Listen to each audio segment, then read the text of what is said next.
Hello. Hello. Good afternoon sir. Good afternoon. आवाज आ रही है? जी सर। चलो स्टार्ट करते हैं class. Good afternoon all of you. आज हम लोग जावा स्क्रिप्ट की दूसरी क्लास में ये देखते हैं, जो आज का टॉपिक एक्चुअल में आज हम लोग दो टॉपिक कवर करने वाले हैं। एक तो कि हम किस तरह से जावा स्क्रिप्ट को रन कर सकते हैं, जावा स्क्रिप्ट को रन करने के कितने वेज प्रोवाइड किए गए हैं, तो एक तो वो देखेंगे। और दूसरा आज हम लोग देखेंगे वेरिएबल्स, कि जावा में वेरिएबल्स कैसे बनाए जाते हैं, या वेरिएबल्स क्या होते हैं। ठीक है, तो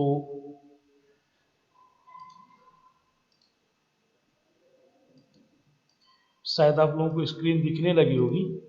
दिख रही है? जी जी सर, दिख रही। चलिए चलिए। तो सबसे पहले बात, place to put JavaScript code, मतलब कहाँ कहाँ जावा स्क्रिप्ट के कोड को अपन पुट करके रख के रन कर सकते हैं। तो JavaScript provides three places to put the JavaScript code, मतलब जावा स्क्रिप्ट के कोड को हमारे पास तीन वे प्रोवाइड किए गए हैं, या तीन जगह ऐसी दी गई है जहां पर हम रखकर जावा स्क्रिप्ट के कोड को रन कर सकते हैं। ऐसा नहीं कि हम हर जगह जावा स्क्रिप्ट का कोड रख दें और वो एग्जीक्यूट हो जाए। ठीक है, तो वो तीनों तरीके मैं आज आप लोगों को बता रहा हूँ। उनमें से एक तरीका तो लास्ट क्लास में हमने देखा था, लेकिन मैं आज उसको भी डिस्कस करूंगा। तो सबसे पहला वे है जो between the body tag of HTML। HTML का जो बॉडी टैग होता है, उनके बीच पर, बॉडी टैग के बीच पर हम रखकर जावा स्क्रिप्ट के कोड को रन कर सकते हैं। जैसे कि अगर याद हो आप लोगों को, PHP का जो कोड था वो भी बिटवीन द बॉडी टैग एक से ही था। ठीक है। दूसरा है between the head tag of the HTML, मतलब जावा स्क्रिप्ट का जो कोड है वो हेड टैग के अंदर भी रख के एग्जीक्यूट किया जा सकता है। और तीसरा है in dot JS file external Java script, मतलब जिस तरह से CSS, अगर याद हो आप लोगों को, CSS को रन करने के लिए पहले फाइल हम कहीं और बना लेते हैं, इसके बाद उसको क्या कर देते थे, ऐड कर देते थे HTML के साथ, तो वो फाइल आसानी से रन हो जाती थी। तो यहाँ पर डॉट JS जो लगा हुआ है, एक्चुअल में इसका मतलब ये है कि जावा स्क्रिप्ट का जो भी कोड आप रन करेंगे या जो भी कोड आप बनाएंगे उसे, जैसे HTML के लिए डॉट HTML होता था या HTM होता था, जैसे PHP के लिए डॉट PHP है, उसी तरह से जावा स्क्रिप्ट के कोड को अपन सेव करने के लिए डॉट JS का यूज करते हैं। तो आइए सबसे पहला वे देखते हैं, JavaScript example code between the body tags, मतलब बॉडी टैग्स के बीच में हम किस तरह से प्रोग्राम को यूज कर सकते हैं। तो इसके लिए हम लोग अल्टर बॉक्स का यूज करेंगे। अलर्ट बॉक्स अगर आप लोगों को याद हो, मतलब वो हमको अलर्ट, चूंकि लास्ट क्लास में मैंने बताया भी था शायद आपको, शायद में भी बताया भी नहीं बताया, लेकिन आज मैं जरूर बता रहा हूँ। तो सिंपल एग्जांपल एक बना रहे हैं जावा स्क्रिप्ट का। तो अलर्ट डायलॉग बॉक्स आखिरकार क्या होता है, थोड़ा सा इसके बारे में बता दूं मैं आपको। Alert box, an alert box is often used if you want to make sure information comes through to the users, मतलब अलर्ट बॉक्स में हम ये बिल्कुल श्योर होते हैं जो भी इंफॉर्मेशन होती है, ठीक है, वो यूजर के थ्रू आती है। ठीक है, उस इंफॉर्मेशन को अलर्ट बॉक्स में हम लोग डिस्प्ले कर सकते हैं। तो अलर्ट बॉक्स बनता कैसे, जरा ये देखिए सिंटैक्स इसका अलर्ट बॉक्स का, विंडो डॉट अलर्ट और सम टेक्स्ट, जो भी टेक्स्ट अलर्ट बॉक्स के अंतर्गत हम लोग डिस्प्ले करना चाहते हैं। देन एग्जाम्पल, अगर एग्जाम्पल के रूप में देखें तो हम लोग बेसिकली क्या लिखते हैं, अलर्ट लिख देते हैं। I am N alert box, मतलब ये एक मैसेज है, तो जब भी मैं इस प्रोग्राम को रन करूंगा तो क्या पता कि मेरे को तुरंत कि मैं अलर्ट बॉक्स हूं और आप मुझे एग्जीक्यूट कर रहे हैं। ठीक है, तो आइए देखिए इसका सबसे पहले कोड देखते हैं कि बिटवीन द बॉडी टैग्स किस तरह से हम लोग एग्जीक्यूट करेंगे। ठीक है,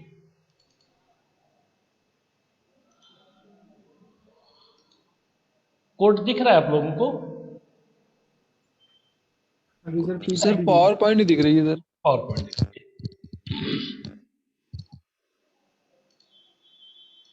अब जी सर दिख रहा है। दिख रहा है, देखिए तो एक ये एग्जाम्पल है, welcome to alert dialog box example, ठीक है, बिटवीन द बॉडी टैग। तो देखिए ये बॉडी टैग यहाँ से स्टार्ट है और ये बॉडी टैग यहाँ पर खत्म है, इसके बीच में स्क्रिप्ट टैग का यूज हम लोग ये कर रहे हैं, ये स्क्रिप्ट टैग है। यहाँ पर मैंने अलर्ट बॉक्स दिया, एक alert, I am N alert box, इसको सिंपली हम रन करते हैं। तो किस तरह से हम बॉडी टैग के अंदर इसको तो स्क्रिप्ट स्टार्ट करेंगे और इस जैसे नॉर्मली पीएचपी का कोड हम लोग लिखते थे। आइए इसको रन करते हैं।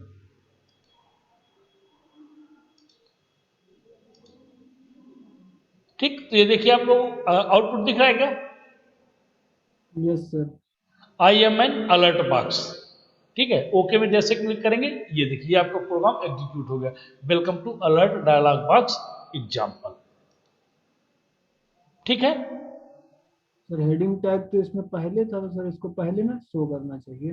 नहीं तो पहले पहले तुम्हारा एग्जीक्यूट है, तो तुम्हारा शो कहाँ कर रहा है तुम्हारा वो वाले। सबसे पहले तो ये देखो, ये दिस पेज सेज, मतलब ये पेज कह रहा है I am N alert box, ये पेज कह रहा है कि आपके पास अलर्ट बॉक्स है। मैं कहा हाँ यस है, हो गया, तब वो प्रोग्राम एग्जीक्यूट करेगा ना। यूजर को इन्फॉर्मेशन पहले प्रोवाइड कर देता है ना प्रोग्राम को एग्जीक्यूट होने के पहले, ठीक। थोड़ा कोड ओपन करेंगे क्या सर? थोड़ा सा, हाँ थोड़ा सर कोड ओपन कर दीजिए। अच्छा अच्छा, कुछ नहीं है, कोड अलर्ट लिखा हुआ है और आई एम एन जो भी इस मालूम में यहाँ पर लिख रहा हूँ, एक minute, hello mister how are you,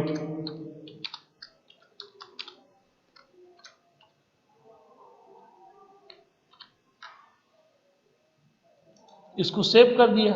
देखिए अब इसको रन करिए आप, ये नहीं, hello mister how are you, done, okay, ये वेलकम मतलब टू। सर हमारे कहने का मतलब ये है सर, हाँ HTML में सर हेडिंग ये वेलकम टू अलर्ट बॉक्स, मतलब अलर्ट डायलॉग बॉक्स एग्जांपल ये पहले है, तो सर इसको पहले शो करना चाहिए, फिर स्क्रिप्ट बाद में शो करना चाहिए। नहीं तो ठीक है ना, तो स्क्रिप्ट ये कर क्या रहा है, ये तुमको हाँ तो अलर्ट कर रहा है ना। अलर्ट, अलर्ट बॉक्स का काम क्या है कि मैं ये करने जा रहा हूं, क्या तुम एग्री हो या नहीं हो। Yes we are the agree, तो ओके बटन पर क्लिक कर देते हैं, नहीं एग्री है तो क्लोज करके हम बाहर आ जाते हैं। अलर्ट बॉक्स की डिफिनीशन देखो, अलर्ट बॉक्स कहता क्या है, N alert box is often used if you want to make sure information comes through to the users। मतलब तुम बिल्कुल हाँ जुनैद बोलो क्या बात है। सर वही था कहने का मतलब कि सर अगर लाइन बाय लाइन एग्जीक्यूट हो रहा है हाँ तो पहले तो सर वो जो हेडिंग दिया हुआ है H1 करके उसको एग्जीक्यूट होना चाहिए, बाद में स्क्रिप्ट टैग हाँ, आता है। मैं तुम्हारी बात मान रहा हूँ, लेकिन जो अलर्ट बॉक्स का मतलब है, अलर्ट बॉक्स जी का सर। मतलब है कि इस प्रोग्राम की जो भी इंफॉर्मेशन यूजर के द्वारा प्रोवाइड की गई है, क्या उसे एग्जीक्यूट करना है या नहीं। यस, तो मैं ओके पर क्लिक करता हूं तब जाके वो आउटपुट मुझे डिस्प्ले करता है, अदरवाइज अगर मैं उसको बाहर कर दूंगा तो आउटपुट डिस्प्ले नहीं होगा। आप देखिए ना आउटपुट कहाँ डिस्प्ले हो रहा है, ये देखिए मैं अगर इसको ये रिफ्रेश कर दिया, दिस पेज जी से सर। ये पेज आउटपुट के पहले कह रहा है hello mister how are you, क्या तुम एग्री हो, यदि नहीं तो ये देखो मैं ये क्लोज कर दिया, ठीक। ये तो पहले वाला है, पुराना वाला ये देखिए, मैं एक बार आपको दिखा दूं, जी सर। एक मिनट रुकिएगा, ये आया, ठीक है, ये दिख रहा है ना, मैं इसको ये क्लोज कर दिया, लीजिए यस सर। आउटपुट से कहाँ दिया आउटपुट आपका। आप जी सर। देखिए जावा स्क्रिप्ट, मेरी बात समझिए, कोई कंपाइल नहीं कर रहा है कि लाइन बाय लाइन कंपाइल कर रहा है, ये क्या करता है इंटरप्रेट करता है, और इंटरप्रेट का काम कौन करता है, ब्राउजर करता है, ठीक है। जी तो जो भी इसकी इंफॉर्मेशन श्योर बिल्कुल, यदि मैं एग्री हूं, ये एक्चुअली में just like the terms and condition, we are the agree, मतलब उनकी टर्म्स और यस। कंडीशंस को मैं फॉलो करना चाहता हूं। देखो ओके कह रहा है मेरे को, मैं ओके किया तो वो आगे बढ़ा, अगर मैं ओके कर ही नहीं रहा हूं तो मेरे को आगे बढ़ने नहीं देगा, जी सर समझ गया। ठीक। सुमित इसका क्लियर हुआ। मतलब इसका मतलब सर अगर अलर्ट बॉक्स कहीं नीचे भी लगा रहेगा तो इसका मतलब ऊपर का एग्जीक्यूशन नहीं लेगा फिर। अरे अलर्ट बॉक्स का मतलब ही क्या है भैया? अलर्ट बॉक्स का मतलब क्या, तुमको अलर्ट करना, मैं ये काम करने जा रहा हूं, क्या कर सकता हूं? नहीं, तुम नहीं कर सकते तो ठीक है भैया, मैं नहीं करूंगा। हाँ, तुम कर सकते हो तो ठीक है, आप कर लेते हैं। यही तो अलर्ट, अलर्ट का अरे उसका मीनिंग समझो। अलर्ट का मतलब क्या है? तुमको अलर्ट। सावधान कर रहा है वो। Yes sir. ठीक है, तुमको सावधान कर रहा है। तुम कहीं भी नीचे क्या, तुम 100 लाइन के बाद जाके अलर्ट बॉक्स लगाओ ना। भाई जो यस भी सर। कंडीशन होगी पहले तुमको पूछेगा, are you agree? Yes we are the agree, चलो ठीक है मैं आगे बढ़ रहा हूं। नहीं एग्री, नहीं भैया बाहर कर दो। मैं कहता रहा हूं, देखिए ना, ये रिफ्रेश मारा मैंने, रिफ्रेश मारा, पुराना वाला चला गया, नया आ गया। अब मैं अगर ओके पे क्लिक करूंगा तो मेरे को आउटपुट देगा। नहीं तो ये लीजिए मैं क्लोज कर दिया, कहां मेरे को आउटपुट दे रहा है? Yes sir. भाई एचटीएमएल को क्या पता कि मैंने क्या किया है? एचटीएमएल को आउटपुट दे देना चाहिए ना। तुम तो ये मान के चल रहे हो ना कि ये कोड एचटीएमएल का है। ये यस सर। ये जावास्क्रिप्ट का कोड थोड़ी ना है, ये तो एचटीएमएल कोड है। यस हाँ? सर। तो भाई अलर्ट बॉक्स तो वैलिडेट कर रहा है ना कि जब तक मेरी टर्म्स और कंडीशन तुम एग्री नहीं करोगे, कोई भी तुम नया रजिस्ट्रेशन करो तो टर्म्स एंड कंडीशन रहती है। अगर तुम फॉलो कर रहे हो, एक्सेप्ट कर रहे हो, एग्री, डिसएग्री। यदि एग्री यस, आप आगे आओ, डिसएग्री या आप यहीं से वापस हो जाओ। ओके? ओके। Okay sir. और किसी को कोई क्वेश्चन है? चलिए, अभी कौन सी स्क्रीन दिख रही है?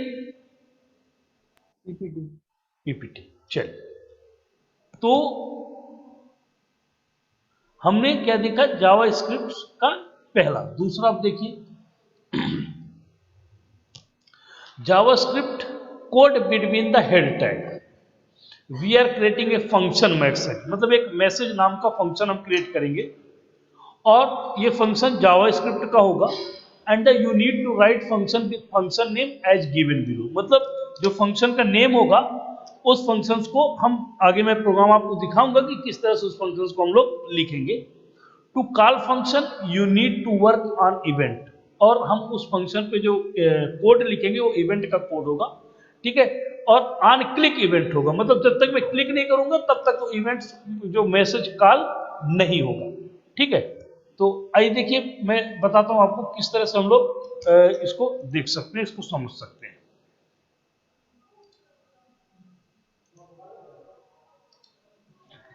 कोड दिख रहा है?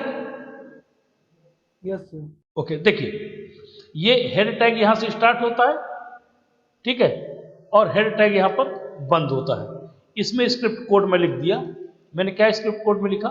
एक फंक्शन बनाया, क्योंकि फंक्शन पीएचपी की तरह ही बनता है, तो फंक्शन और फंक्शन का नेम। और मैंने क्या अलर्ट बॉक्स दे दिया, क्या लिखा? I am function. मैं कौन हूं? फंक्शन हूं। ठीक? अब जब तक मैं क्लिक बटन में ओके पे नहीं करूंगा तब तक मैसेज कह रहा है एग्जीक्यूट नहीं होगा। तो ये स्क्रिप्ट यहां से क्लोज हो गई। Head body, welcome to using on click event example. Input type button, click और on click message. Message function को मैंने यहां पर कॉल किया। आइए देखिए, रन करते हैं। Welcome to using on click event example. ठीक है, क्लिक देखिएगा, ये जब मैं क्लिक करा तब फंक्शन कॉल हुआ। क्या कह रहा? दिस पेज से आई एम फंक्शन। ओके, ये लीजिए, ये अगर तुम लोगों ने डॉटनेट और एसपी डॉटनेट में क्लिक इवेंट्स को पढ़ा होगा, ये इवेंट्स कैसे फार होते हैं। ये मैं क्लिक किया, ये लीजिए, ठीक है? Yes sir. ओके, ये क्लिक इवेंट्स को जब तक हम क्लिक नहीं करेंगे तब तक वो फंक्शन फायर नहीं होगा।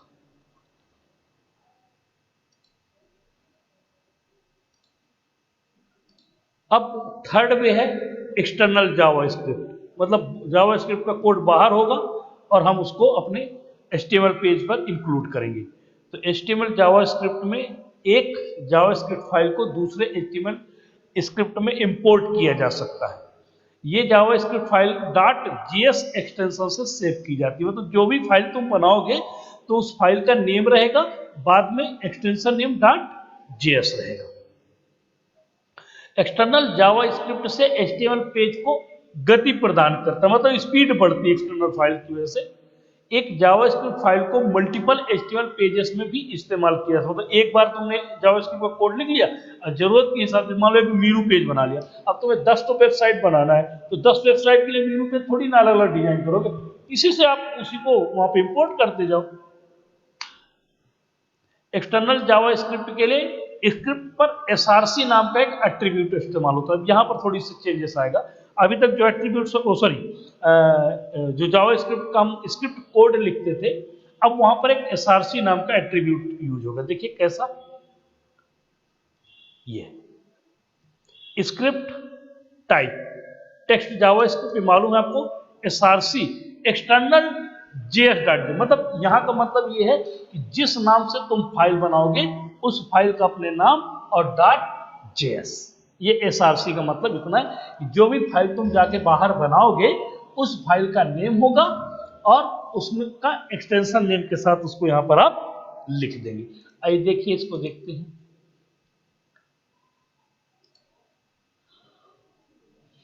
तो सबसे पहले देखिए मैं आपको ये दिखा रहा हूं कि JS फाइल मैंने बनाया है। तो function MSG alert external JavaScript example, और इसको मैंने message.js से सेव कर दिया। ठीक है, किसे सेव कर दिया? message.js से। ठीक है, और ये देखिए अगर आप इसको रन करने जाएंगे तो आपको जैसे कोड आपने लिखा है वही कोड आपको सामने दिखाई दे देगा, कुछ भी आउटपुट के रूप में आपको नहीं मिलेगा। ठीक, अब दूसरी फाइल एक्सटर्नल की, तो एक्सटर्नल जावास्क्रिप्ट का कोड ये है। देखिए क्या है, script type text JavaScript SRC message.js, जिस नाम से तुम फाइल बनाओगे वो नाम यहां पर दे दोगे, लेकिन .js एक्सटेंशन नाम लगाना मत भूलिएगा। फिर फ्रॉम कोड वही है, इनपुट टाइप बटन क्लिक और मैसेज, जो पिछला और प्रोग्राम था, लेकिन हमने इसका JS फाइल दूसरी बना दिया। देखिए इसको रन करिए, ये देखिए एक्सटर्नल जावास्क्रिप्ट एग्जाम्पल, ये क्लिक एक्सटर्नल जावास्क्रिप्ट एग्जाम्पल, ये। ठीक, तो इस तरह से 3 वे हमको प्रोवाइड किए जाते हैं इसको रन करने के लिए, कि मतलब हम किस तरह से जावास्क्रिप्ट को रन कर सकते हैं। ठीक है, अब आइए बात होती है कि जावास्क्रिप्ट में वेरिएबल कैसे, क्या वेरिएबल का क्या रोल होता है, ये वेरिएबल किस तरह से काम करते हैं। ठीक है, तो अब लोग इस समय कौन सी स्क्रीन दिख रही है? सर पीपीटी दिख रही है सर। पीपीटी। तो देखिए अब ये वेरिएबल, जावास्क्रिप्ट वेरिएबल्स में इंफॉर्मेशन को एक जगह पर स्टोर किया जाता है। ज्यादा मुझे बताने की जरूरत नहीं है क्योंकि वेरिएबल वगैरह बहुत नॉर्मल चीज है, आप लोग इसको पढ़ चुके हैं। और उस वेरिएबल में कौन सी डेटा टाइप्स की वैल्यू स्टोर करना है ये डिपेंड करता है उस वेरिएबल का बिहेवियर। अब rules for creating variables, JavaScript में वेरिएबल कैसे क्रिएट किए जाते हैं। तो पहला रूल है, वेरिएबल को डिक्लेयर करने के लिए वैर कीवर्ड का यूज किया जाता है, क्योंकि किसी भी प्रकार का कोई डेटा टाइप इसमें PHP की तरह यूज नहीं किया जाता है। इसमें जिस टाइप का वेरिएबल तुम स्टोर करा दोगे वही उसका बिहेवियर हो जाएगा। दूसरा, वेरिएबल के नाम की शुरुआत किसी भी लेटर से या अंडरस्कोर या डॉलर साइन से की जा सकती है, मतलब A से लेके Z तक, चाहे वो कैपिटल हो चाहे स्मॉल हो, या फिर आप अंडरस्कोर से ले सकते हैं या फिर डॉलर साइन भी यूज कर सकते हैं जावास्क्रिप्ट में वेरिएबल को डिक्लेयर करने के लिए। वेरिएबल केस सेंसिटिव होते हैं, यदि कैपिटल A है तो कैपिटल A ही एग्जीक्यूट होगा। ये नहीं कि कैपिटल A को आप स्मॉल a में कर सकते हैं, स्मॉल a को कैपिटल A में, क्योंकि है तो दोनों A ही ना, ऐसा नहीं है। तो वेरिएबल्स दोनों अलग अलग होंगे, तो इसलिए ये केस सेंसिटिव कहलाती है। वेरिएबल की शुरुआत न्यूमेरिक से नहीं हो सकती, मतलब 1A नहीं हो सकती है, A1 हो सकती है। ठीक है, और लेकिन वेरिएबल अल्फा न्यूमेरिक हो सकता है, मतलब num 21 या इस तरह से कर सकते हैं आप। लेकिन आप चाहें कि मैं ये लिख दूं सपोज दैट ये आप लिख दें 20n, ऐसा नहीं हो सकता, लेकिन n20 हो सकता है। ये इस तरह से वेरिएबल को हम डिक्लेयर कर सकते हैं। तो ये 4 रूल हैं। इनमें से किसी रूल में अगर डाउट हो तो मुझे बता दो, फिर मैं आगे बढ़ूँ, किसी को भी कोई डाउट हो।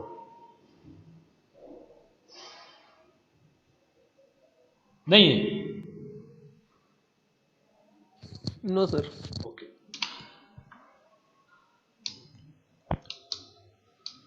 देखिए पीएचपी में जो सिंटैक्स होता है वेरिएबल को डिक्लेयर करने के लिए, तो वेरिएबल ये कीवर्ड यूज किया जाता है, वेरिएबल नेम और उसकी वैल्यू।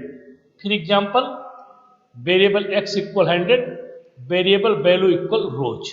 ये इस तरह से दोनों वेरिएबल डिक्लेयर कर सकते हैं। ठीक है, तो इसमें 2 टाइप से वेरिएबल्स, मतलब सॉरी, ये वेरिएबल इस तरह से डिक्लेयर किया जा सकता है। अब जावास्क्रिप्ट में डेटा टाइप्स, क्योंकि वेरिएबल्स को यूज करने के लिए पहले सॉरी, आइए एग्जांपल देख लेते हैं वेरिएबल का, इसके बाद फिर डेटा टाइप्स की बात मैं करूंगा।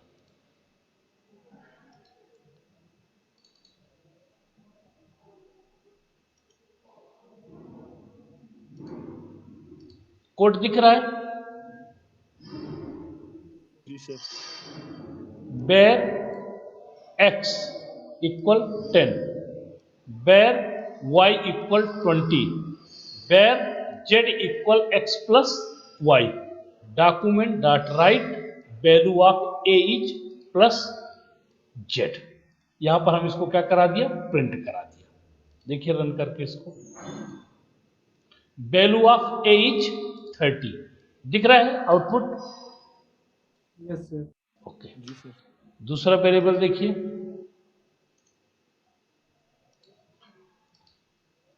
Variable F name first name एक तो नाम दे दिया, variable L name last name एक और दे दिया, document dot write name is F name L name, एक साथ इन दोनों को हम प्रिंट करा दे रहे हैं। ये लीजिए नेम रिसर्व से। तो ये वेरिएबल डिक्लेरेशन है। अब आइए इसी में डेटा टाइप्स देखते हैं कि डेटा टाइप्स क्या होते हैं। तो वेरिएबल पर अलग अलग वैल्यू स्टोर करने के लिए हमें डेटा टाइप्स का यूज करना पड़ता है, जैसे कि हम बेसिकली सी और सी प्लस प्लस से जावा में किए हैं। तो यहां पर भी 2 प्रकार के डेटा टाइप्स पाए जाते हैं। पहला होता है प्रिमिटिव डेटा टाइप्स और दूसरा होता है नॉन प्रिमिटिव अर्थात रेफरेंस डेटा टाइप्स। तो सबसे पहले देखिए आप, प्रिमिटिव डेटा टाइप्स ये 5 प्रकार के होते हैं। पहला होता है स्ट्रिंग, दूसरा नंबर, तीसरा बूलियन, चौथा अनडिफाइंड और पांचवा नल। 5 प्रकार के प्रिमिटिव डेटा टाइप्स होते हैं। तो स्ट्रिंग मतलब ये कैरेक्टर के सीक्वेंस को, कोई भी स्ट्रिंग लिखने के लिए आप इस डेटा टाइप्स का यूज करते हैं। दूसरा नंबर, न्यूमेरिक वैल्यू को रिप्रेजेंट करने के लिए, अब इसमें चाहे फ्लोट हो चाहे वो इंटीगर हो, किसी प्रकार के नंबर होना चाहिए उसमें। तीसरी बूलियन, ट्रू और फॉल्स के लिए। चौथा अनडिफाइंड, मतलब जब हम किसी वेरिएबल को डिक्लेयर करते हैं लेकिन उसकी वैल्यू डिफाइन नहीं करते हैं।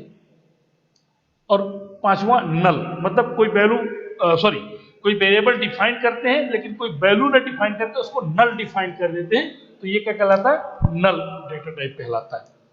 क्योंकि ये आपको मैं भी बताया कि डेटा टाइप्स का कोई कॉन्सेप्ट नहीं है कि हम इंटीगर ये सारी चीजें लिखेंगे, क्योंकि वो जैसे हम वैल्यू स्टोर कराते हैं उसी हिसाब से वो यूज करता है। ठीक है, तो ये देखिए मैं प्रिमिटिव डेटा टाइप्स के आपको एग्जांपल दिखाऊं।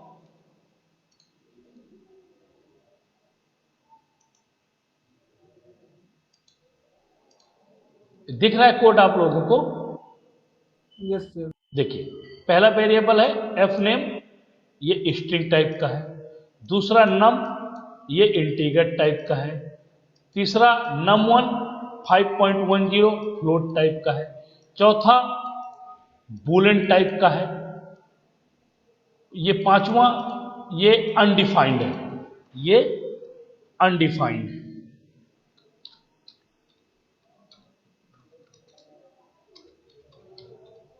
अनडिफाइंड, ठीक है। अनडिफाइंड का मतलब हमने वेरिएबल सम बस लिख दिया, इसकी वैल्यू को डिफाइन नहीं किया। जब हम रन करेंगे तो बताएगा कि ये अनडिफाइंड है।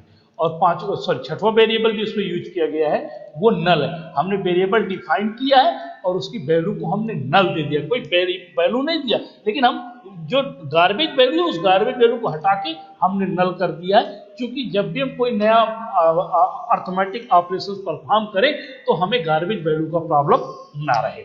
अब इन सभी को देखिए प्रिंट करा दिया हूं, value of string, value of integer, value of float, value of boolean, value of undefined and the value of null. देखिए इसको रन करिए आप। Value of string Rishabh, value of integer is 5, value of float 5.1, value of boolean null, ठीक है, value of undefined is undefined and the value of null is null. अब यहां पे देखिए अनडिफाइंड लिख के आ रहा है, ठीक है, यहां पर क्या लिख के आ रहा है, अनडिफाइंड लिख के आ रहा है। वैल्यू ऑफ नल में नल लिख के आ रहा है, लेकिन वैल्यू ऑफ बूलियन में, क्योंकि अभी तुमने कोई कंडीशन नहीं देखी है यहां पर, तो इसलिए वो नल, क्योंकि वैल्यू ट्रू और फॉल्स का कॉन्सेप्ट है इसका, तो ट्रू और फॉल्स के हिसाब से आपको दे रहा है कि वैल्यू ट्रू होगी कि वैल्यू फॉल्स होगी। ठीक, तो इस तरह से हम लोग इसको देख सकते हैं कि वैल्यू किस तरह से यूज की जाएगी। तो ये है वेरिएबल और data types. Next data types इसमें है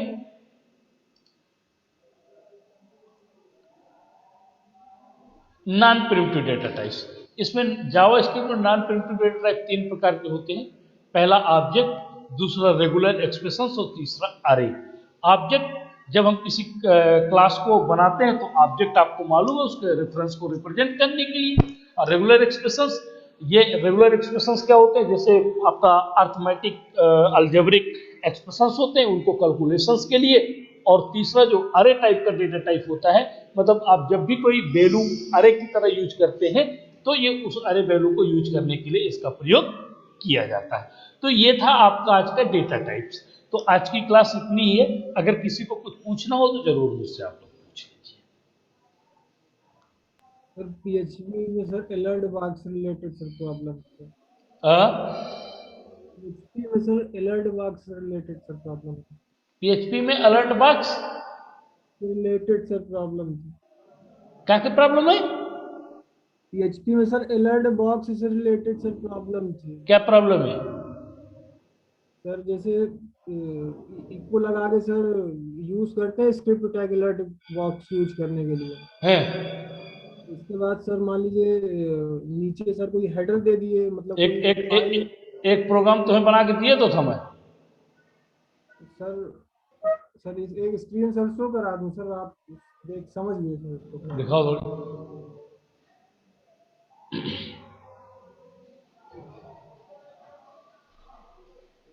सर डिसेबल है होस्ट की तरफ। एक मिनट, मैं भेज दूंगा सर, व्हाट्सएप चेक कर दूंगा। अरे मैं देख के ले रहा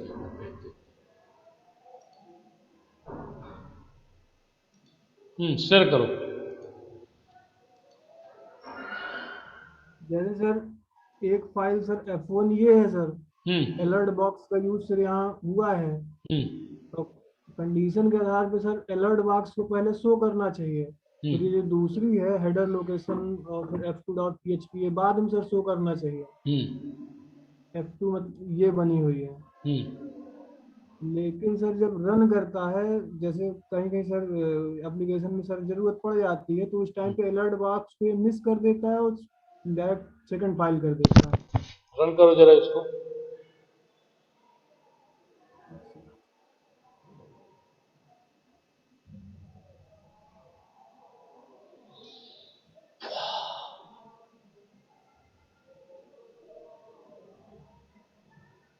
ये है सर, हम्म ये sir second file direct redirect कर देता है, क्योंकि हम्म पहले इसी में अलर्ट बॉक्स शो करना चाहिए, जिससे वेट करता, फिर इसके बाद सेकंड फाइल आती। तो अलर्ट बॉक्स की सेटिंग कहाँ है तुम्हारी? अलर्ट बॉक्स सर एक मिनट से शो करा रहे हैं। अलर्ट बॉक्स सर इसमें है, मतलब F1 फाइल में इको के अंदर। इको के अंदर यूज कर रहे हो इसको ना? यस सर, है? Yes sir, yes sir. हाँ, तो जरा जरा इसको हेडर को हटाओ, हेडर लोकेशन से इसको कमेंट्स में डालो। सर इस मान लीजिए मुझे सर दूसरी फाइल इसमें शो करानी है, अब तो सर शो कर देगा ये। मान लीजिए सर दूसरी में रिडायरेक्ट करवानी है उस टाइम पे, मान लीजिए तब यूज करना है। अब रन करो जरा इसको। अब सर हो जाएगा इस तरह में, एक मिनट सर। अब तो सर ये शो कर देगा। अब शो कर रहा है ना? यस सर, अब शो कर रहा है। मान लीजिए सर यहीं पे सर मतलब दूसरी फाइल जैसे इसमें करानी है उस टाइम पे सर नहीं शो करता है।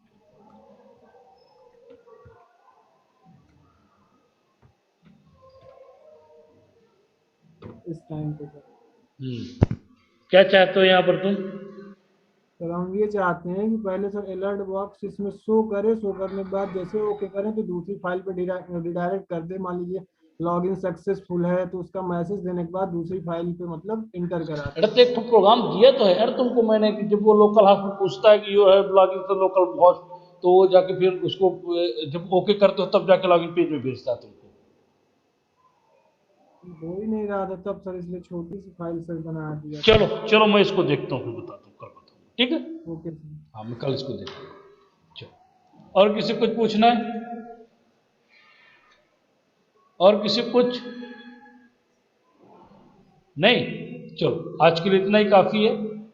धन्यवाद। नेक्स्ट क्लास में फिर से मिलते हैं। नेक्स्ट क्लास मीन्स कल तो शायद ऑफलाइन क्लास है ना? Yes sir. हाँ, तो चलो कल मिलते हैं ऑफलाइन।